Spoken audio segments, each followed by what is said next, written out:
पर ये जीवन है मेरा, मैं कैसे तुम्हारी शरण छोड़ दूंगा।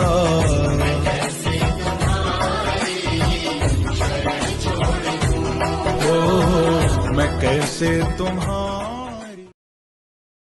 नमस्कार, मैं सुनील चतुर्वेदी एक बार फिर हाजिर हूं आपके सामने एक अनोखी आध्यात्मिक कहानी के साथ।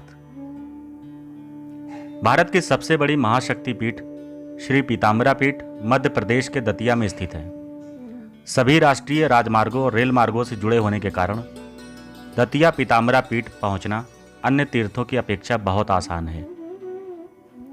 माता के दर्शन के लिए आप अपने स्वयं के साधन से भी आसानी से पहुंच सकते हैं।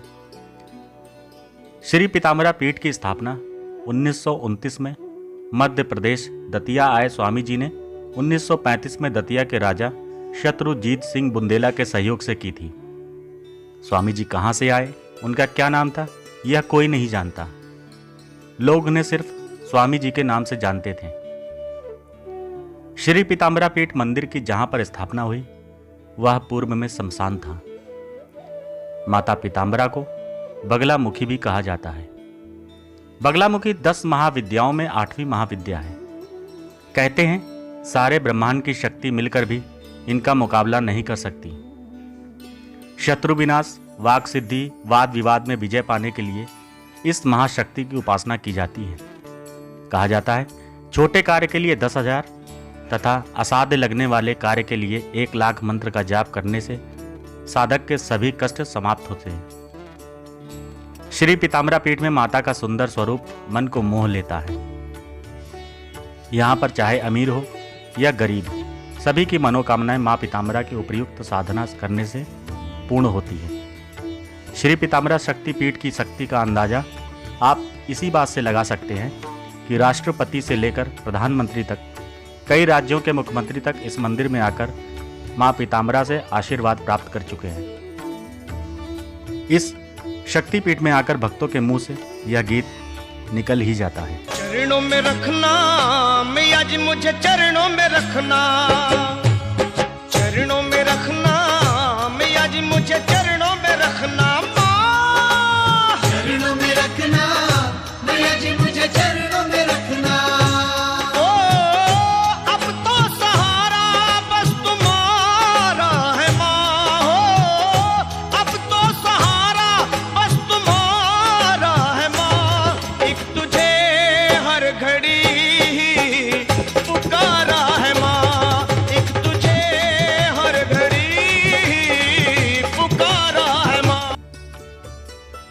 संपूर्ण भारत में धूमावती माता का सिर्फ दतिया मध्य प्रदेश में एकमात्र मंदिर बना हुआ है।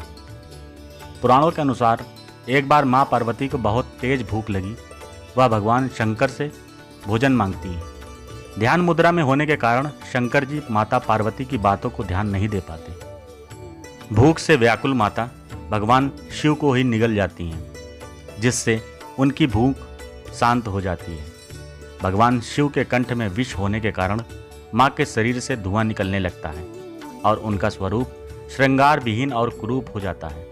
उसके बाद भगवान शिव माया के द्वारा माता पार्वती के शरीर से बाहर आते हैं और उनके धुएं जैसे स्वरूप को देखकर भगवान शिव ने कहा कि अब आप इसी वेश में पूजी जाएंगी। इसी कारण मां पार्वती का नाम धूमावती पड़ा।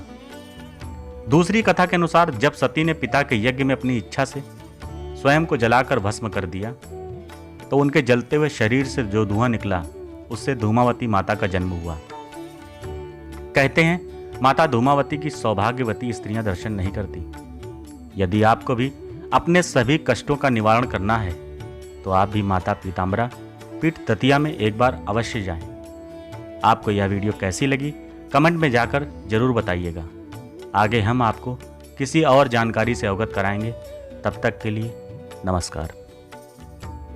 तेरी दया पर ये जीवन है मेरा, मैं कैसे तुम्हारी शरण छोड़ दूंगा।